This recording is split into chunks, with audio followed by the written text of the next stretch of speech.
Today, we are talking about minions. No, wait, don't click off, don't click off! Hey guys, MasterCoX here.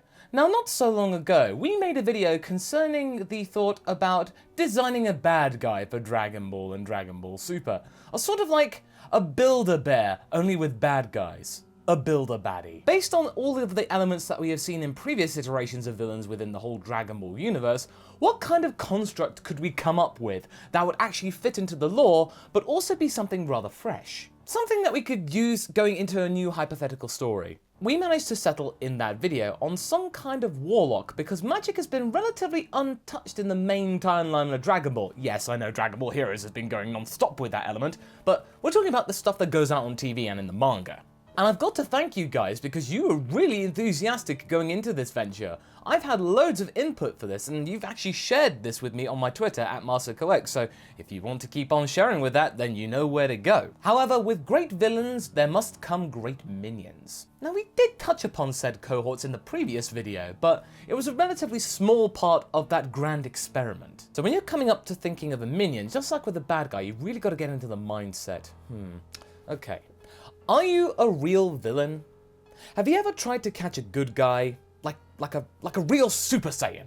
Have you ever tried to do a team pose? Alright, I can see that I will have to teach you how to be a henchman. Just the band of merry men that our big bad needs to go and conquer the likes of Universe 6, for example.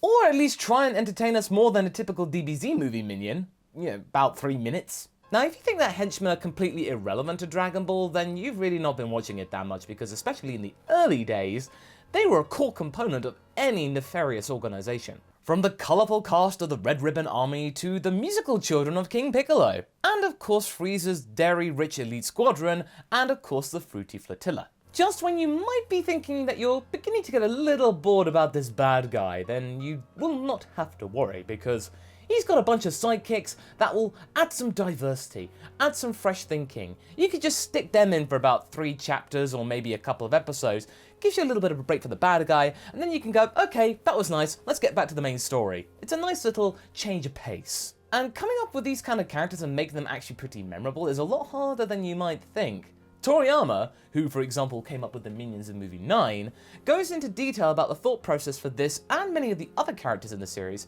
in the 30th anniversary Super History book, and I will give you an excerpt which I found pretty illuminating. My process for drawing characters is basically that I start with their personality and decide on their face next.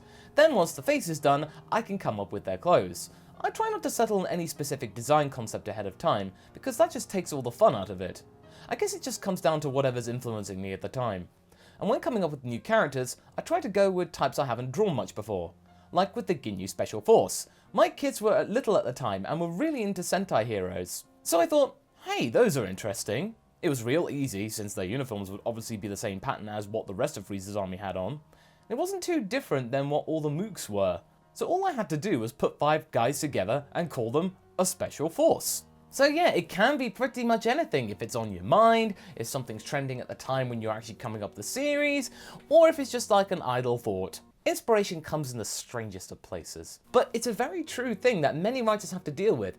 When you're really struggling with inspiration, bam! Something could just hit you without you even knowing it. And within a few seconds, not only have you come up with a big bad guy, you've come up with an entire squadron, the construction of the entire force, and it just keeps going and going, and then eventually it can just write itself. And as a result, for example, the Ginyu Force, they have basically become one of the most memorable squadrons in modern anime. Now, speaking of memorable, another trait of Toriyama's characters in general, not just the minions, is that they come up with very, very interesting names. And it's no surprise that many, if not all Dragon Ball characters are inspired by things that are mostly inanimate objects. They're all puns and I love me a good pun. For example, the Frieza army. Yeah, we know about the Ginyu Force, but Frieza's main army is mostly constructed around things that are derived from fruit. So you've got Ichipei, you've got a pool, you've got Orin. But why fruits exactly though, Masako? How did Toriyama come up with the conclusion for Frieza's forces?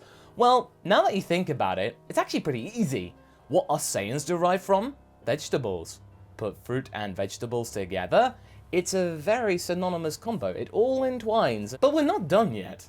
The most recent example I can think of is that of the Pride Troopers. The vast majority of them are actually derived from stuff that you can find in a typical kitchen. For example, there's jiren, as in a range cooker, so stuff that you would find on a worktop, toppo, a worktop, and then casserole from a casserole dish. So if we're going to be trying to build a minion squadron for our currently unnamed warlord and warlock, we need to think of something new, because kitchen accessories was something pretty obscure and I'm thinking inspired. I propose that since we've been talking about building characters, that we actually have a building theme, stuff you would find on a construction site. And in turn, this will actually be able to be reverse engineered in that we'll be able to come up with a name for the big baddie so no one gets left out. It all comes together, just like a building. For starters, let's think of the number of goons that we wish to keep inside this building construction squadron. I think that since most of the most memorable characters and squadrons in Dragon Ball usually stayed around 4 or 5, we'll just keep it to about 4 or 5. Probably 5. And one of those being the particularly overambitious one, like I talked about in the previous video. Remember, the one that got ideas above his station? Yeah, so let's start with the more conforming second in command. I think we should go for something that is relatively obvious, something that is common within building construction materials. So I think maybe concrete, so change the name around a bit and you can get Concruit. Now in terms of the persona, I don't really want to make him like a carbon copy of Captain Ginyu because, we've seen that kind of before. Because Captain Ginyu is very loyal to his men and actually really respects them, and they get on really well. So I'm going to make this guy a bit of a hard nut. Now in terms of his appearance, let's make him a little shorter than Ginyu, so he's still quite tall, but not quite as tall, and he looks really tough in appearance, because Ginyu, once you got to know him, he was pretty respectable, and you never really knew what Ginyu's body originally was. But yeah, the overall aesthetic, obviously, is a very concrete-y theme. But despite Concrete being really tough, I wouldn't make Concrete super bulky though. This team, yeah, needs a lot of muscle, but we really need to think about the logistics of getting them to be able to move, because they're pretty dense and Concrete doesn't really move. I mean, it's not supposed to move. He should be a very methodical chap and very direct, kind of like Ginyu, but unlike Ginyu, he would be very harsh towards his minions, so if they stepped out of line, he would punish them, or if they didn't do what he said, he would punish them even more. As for a particular power, Concrete's power would be that he would be able to actually conjure up stone-like elements as sort of a sword and shield, and be able to use that to protect his body. And yeah, obviously, I'm not going to make this guy a real speed demon, he's no Berta, that's for sure, but he would be able to handle 1 or 2 punches whilst being undetected, so I would say maybe his speed is below average. Now this next one will be the real muscle.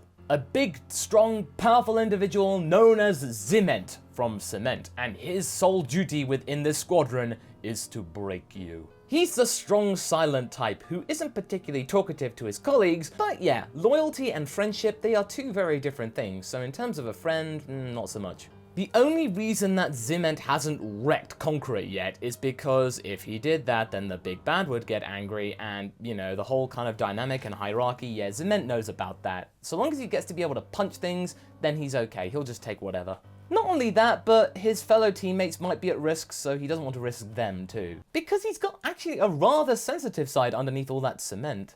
In terms of his fighting style and appearance, I'd give him like a wrestling type of theme, and he would actually be quite speedy. Well, at least surprisingly speedy for his size. This kind of thing is a prime example of Dragon Ball subversion, and is something that would be able to throw his opponents off for a loop. And I also think that his loyalty and devotion to the squadron could be his redeeming quality within the arc. Yeah, giving us a little bit of empathy towards the guy. And who knows, we might be able to eventually come up with a what-if scenario that he ends up turning good. Now it's time for Parjet, based off of Parget, which is some kind of plasterboard, and this is the femme fatale of the group. She could be the actual main favourite of the big bad, possibly related to him. With that family connection, she would get much more special treatment, a guaranteed place in the squadron no matter how many times she screws up.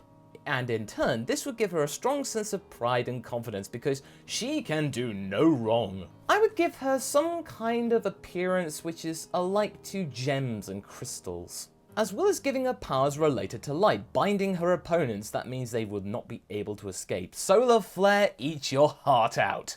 Unfortunately though, I think if we were going in terms of a narrative, she would be one of the characters to bite the dust, as it were, because if she's not going to be at risk of being eliminated by the big bad for insubordination, and she's kind of sitting pretty, then we need something to really challenge her hubris, and being sent to the next dimension is just the thing she needs. And it would actually serve a turning point in the narrative, in that the big bad would be really devoted to killing off our main heroes and say, "That is it, I'm going to destroy you myself!" Now it's time for the weird powers, and that all comes from the guy Brick. Brick, self-explanatory. Every team needs a special oddball, and this guy is no exception. As we're going for a rock and mineral theme, ground and gems, then it would make sense for this guy to actually have a really strong relationship with the ground, being able to actually assimilate himself into it. He could just be lurking somewhere, and basically, you know, you could have Zement saying, "Huh, you think that you're just fighting me? Then guess what? My colleague's been here the entire time." Huh? And then Brick just rises up, grabs the guy's leg and goes, "Gotcha!" He could actually just pull the guy down and drown him in earth and dirt. Or absorb him into the cement so he's basically entombed. But just like with Goldo and that whole time freeze thing, I think Brick would be the first one to go, because our heroes would be able to recognize that in a way, despite him being the weakest, he's the most dangerous. And why would this happen? It could also be down to the fact that he's the eager rookie, keen to impress his superiors, is like, "Oh, thank you for letting me be on the squadron, I'm not going to let you down, oh no, I've let you down." And I think due to his over-eagerness and irritability, if our heroes aren't the ones to take him out, then I think the likes of Concrete or one of the other guys would, or maybe the big bads are going, "Just shut up, just shut the hell up!" We need to actually look at the main second in command, the guy that is going to get almost as much screen time as the bad guy, and is the one that will cause the most upset. Styro. This is the sound-based wizard that we were talking about. He's the guy that actually thinks he is so big that he would be able to overwhelm the big bad, overwhelm Concrete, his colleague, and just dominate everybody. And I also think he's the kind of guy that would strike some kind of deal with the protagonist, like maybe if the protagonists have gone off to kind of regroup, then the guy goes, "Hey, I think you're trying to defeat my superior master. I might be able to help you with that." You know, he would just not really care about sides, and so long as they were able to just give him an own personal boost in power, get him what he wants, that's all he cares about. And actually that really brings up a good point. What would be the actual cause of conflict on planet Sadala? I think I have an idea. I think it could be that the people on Sadala have recently discovered an uninterruptible power source that could give them infinite energy for the longest time. This warlord, for example, would think that this was an egregious crime against nature, and that nobody should be able to have this power. So while the main warlord's goal would be to just simply destroy it, the guy, Styro, would be the one to actually think, "No, I want to use this for myself, and I would be all-powerful!" Styro would be fixated on getting this goal, and I think for the purpose of the arc and entertainment, and just things that we've not really seen before, he should actually succeed. Styro would end up getting two forms. That's right, we're talking about transformations here. So yeah, there's his regular form, which is kind of reminiscent to a marble statue. And then we would have his transform state, which would be more reminiscent of a bronze statue, which would be much tougher, with a kind of spiky appearance, like kind of shards of crystals coming out of him, giving him a sharper and edgier theme. So now that we have our full set of minions, we can now finally name our warlord himself. So I've decided to go all Japanese with this guy, and actually derive his name from the Japanese term for foundation, Lord Zaidan. So yeah, okay, let's sum this up. We have Lord Zaidan, our betraying second-in-command Styro, the more loyal second-in-command Concrete, as well as their loyal lieutenants, Zement, Parjet, and Brick. Brick's just so funny to say. So what else could we need? Well, okay, how about just a really big monster to throw things into the mix? And one thing that would be really cool, instead of Zaidan just plonking this guy on the ground and then just letting him have at it, I think the likes of Styro and Brick would be able to kind of construct this guy from the own sources and materials of planet Sadala itself. It would be really ironic. The brain given from Lord Zaidan, built from the elements of Sadala, it would be the perfect symbiotic thing of just being saying, "Hey, Sadala, stop hitting yourself." And as for the name, this guy would be pretty much bulldozing everything they would see. So let's give the name Doza. Doza. So there we go. I hope you liked this little second episode of our Build a Baddie workshop. But hey, so what do you guys think? Do you think these guys are cool, or do you think you have a better idea? Leave a comment below and let's get this discussion going. Anyway, I hope you enjoyed this video. Until the next one, be sure to like and subscribe. Catch you later!